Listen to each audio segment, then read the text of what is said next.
Let's bring in our Alex Presha once again here in Washington, D.C. for more. So Secretary Blinken says that Putin's war has clearly underscored the power and purpose of American diplomacy now, and that we just have to continue to drive that diplomacy forward. Let's talk about what that could look like now. Well, Kira, I think first and foremost, it looks like continuing to fund Ukraine militarily, and then also continuing to encourage our allies to do the same, both militarily and humanitarian aid. And we heard that from Defense Secretary Austin just moments ago, talking about how these nations, these allies, all gathered in Germany to hear him speak, that it sends a powerful signal. He commended Germany's decision to send some 50 Cheetah anti-aircraft systems. He commended the British government's announcement to provide Ukraine with additional anti-aircraft capabilities, and also Canada for announcing that it will send Ukraine armored vehicles, 8 armored vehicles, which again, it's probably a drop in the bucket compared to some of the aid that the U.S. has provided to Ukraine. But still, these things add up, and they help the Ukrainians in their conflict with Russia. And as you just mentioned, Defense Secretary Lloyd Austin spoke earlier at this meeting with allies at Ramstein Air Force Base in Germany. You and I monitored that live. He praised the international response, called Germany's decision to send 50 Cheetah anti-aircraft missile systems to Ukraine significant, saying that they will increase Ukraine's capabilities to fight off the Russian invasion.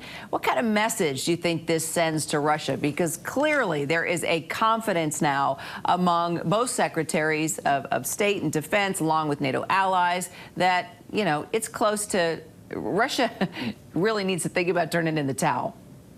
Well, Kira, I think, the biggest message that it sent, especially whenever we hear these comments from the Russian foreign minister about the threat of a nuclear war.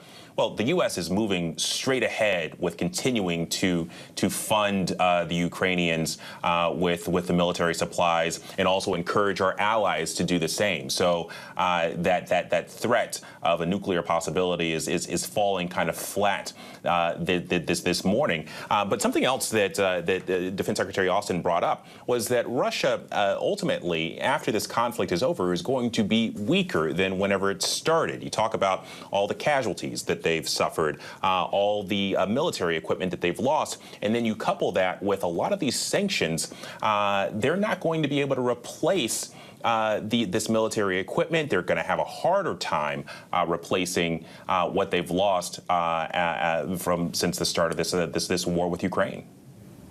Well, and Russia's foreign minister also saying that NATO is essentially waging a proxy war here on Russia by supplying weapons to Ukraine. So how seriously do you think the Biden administration is taking these threats from Russia when it comes to nukes?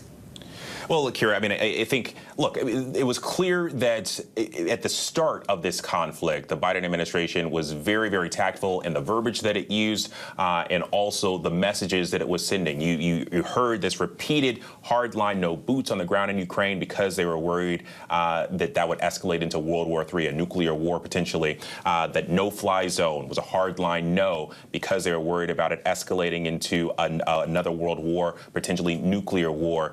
But here today, seeing both from Antony Blinken and also Defense Secretary Lloyd Austin in Germany, really kind of reinforcing America's support militarily for Ukraine, and also encouraging our allies.